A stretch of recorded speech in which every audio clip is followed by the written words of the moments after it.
Welcome to this Tutor to You Sociology topic video on culture and identity, focusing on heterosexual identities. Sexuality and sexual identity are terms that are given to an individual's expressed sexual orientation and their levels of sexual desire. Sociologists examine sexuality and the formation of sexual identities through both structural and social action perspectives, seeing sexuality as being influenced both by agencies of socialization and through an individual's actions with others.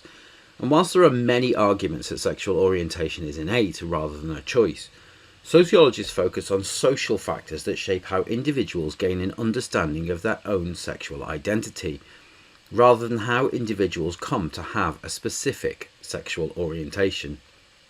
These factors include how different cultures have certain attitudes towards sexuality and how the process of socialization shapes the way that individuals feel about their own sexual identity.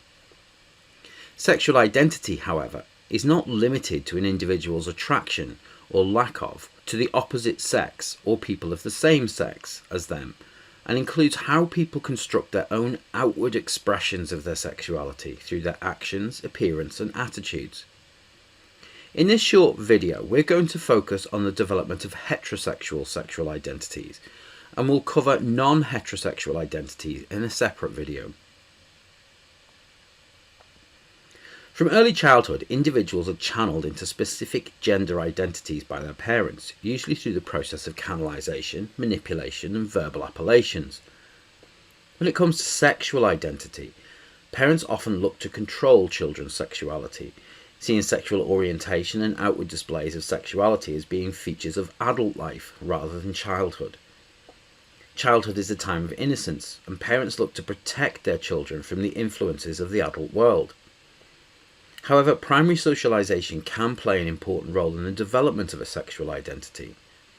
Boys and girls are often socialized into gendered stereotypes, and this implies a norm of heterosexuality. Furthermore, monogamous relationships are often promoted, particularly through observation of parents' relationships. Most children grow up associating heterosexuality as the norm for relationships. As children grow up and become adolescents, this norm continues, and heterosexuality is seen as a default position in terms of sexuality. This has the potential to cause conflict, particularly for those developing non-heterosexual orientations. Another agency of socialization that can impact on sexual identity is religion. Most world religions promote heterosexuality as the norm, but also look to suppress expressions of sexuality, particularly from women. Sex and sexuality have limited functions within many religions, focusing on reproduction and focused on the relationships between married males and females.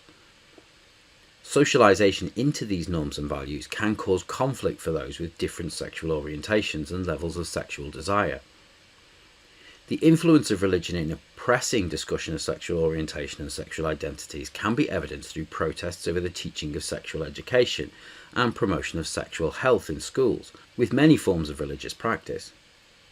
Furthermore, religious doctrine often criticizes sexual activity outside of marriage. An example is Catholicism and the ban on remarriage in a Catholic church.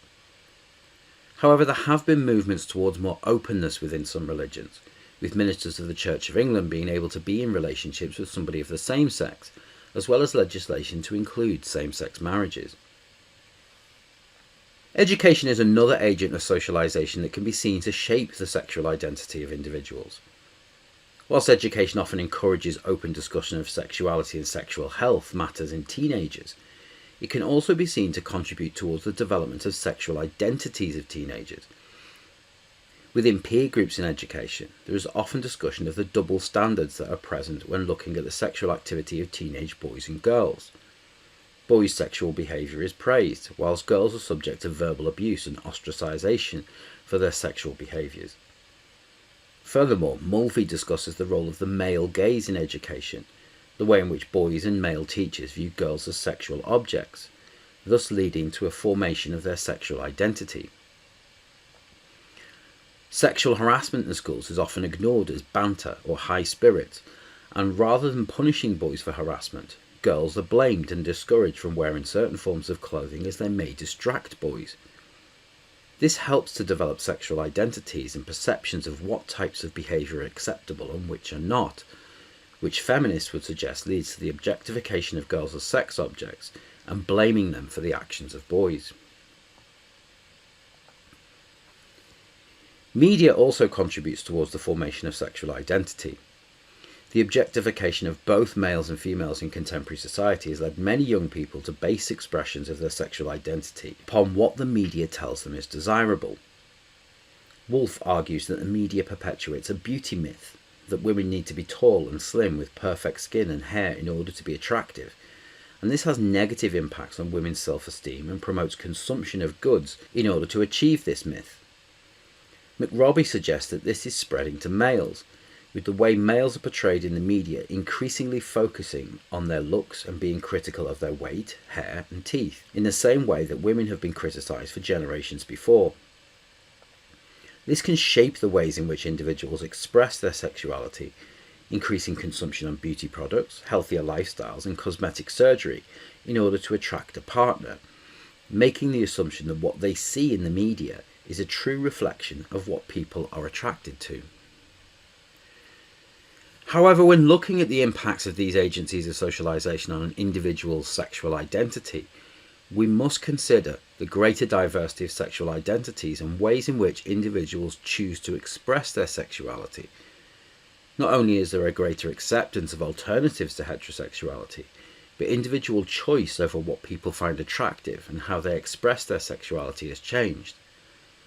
Some sociologists suggest that individuals' bodies have become projects. Tattooing, piercing, fitness and fashion all represent elements of who we are and what we find attractive.